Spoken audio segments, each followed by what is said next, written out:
On Tuesday, we were notified by our association that the field that we have been renting out for the season to play our home games at, we can't play our home games there anymore. They shut it down. They're saying it needs work on it, and we had to scramble on Wednesday and Thursday to try to find another field. And I get that in the U.S. every high school has a field that would work for us. Every university, every city has public fields that would work for what we needed to. In Ecuador, in Quito, that's not the case. Our association has very specific requirements for a field, and so there are very few fields that we can actually use for our game.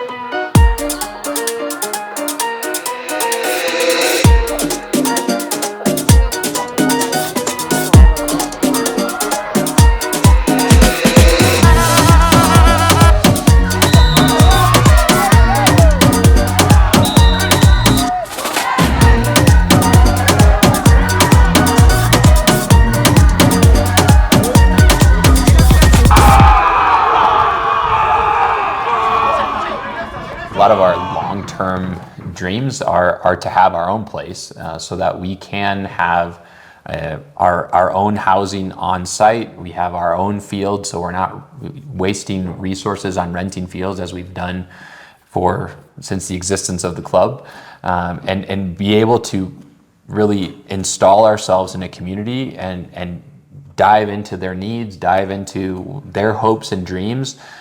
Most clubs in Ecuador don't have their own facilities. They don't have their own fields and cafeterias, and there's even at the very top of Ecuadorian soccer, there's very few clubs that have that.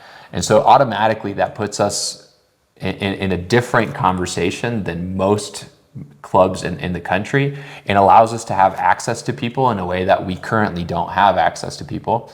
The impact that we can have when we're just rubbing elbows with all of our people on a continual basis is phenomenal.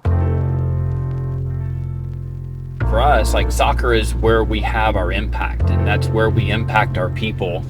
If you wanted to put it in perspective, if you had a church in the United States that every week, they weren't sure if the place that they were meeting at was going to be available to them this week, or for some reason something was going to happen, and then they have to notify all their people every single time that there is a schedule change, or every single time that something happens to the place that they are meeting. And that's how it's been for Nate for 10 plus years of Comoralta as a ministry. This allows us to be stable. Wow. That is the under.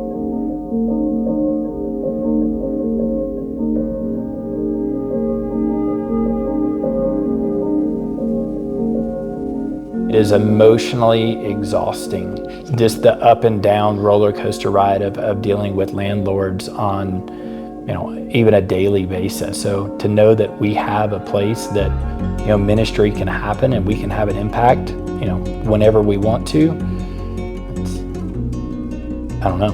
Life-changing. Life-changing. I think stepping out onto our field on our first game of the season will feel like opportunity, and the opportunity that we have to continue to impact in a way that we never have been able to up till now, and it will feel like we can have tremendous impact for the kingdom going forward. It will also feel like relief.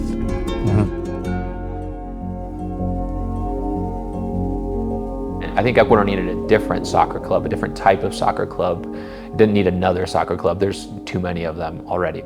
But it needed a club that is going to want to have impact beyond the field. We were able to step into that space really quickly because there aren't other clubs that do what we do, that are trying to develop not only the soccer player, but the person as a whole. And at Comoralta, we are trying to develop the person as a whole, all of their needs. Soccer employment, education, nutrition, and obviously the relational side with God, which I think has allowed us to step into the lives of our players in a unique way without them putting walls up, because we just walk alongside them.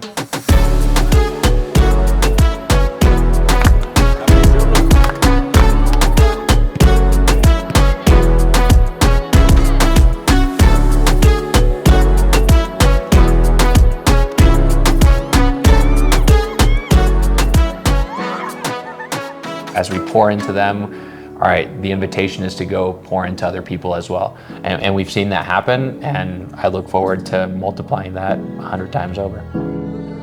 Vamos a sacar esto adelante, dale. ¡2, 3, ¡Dale!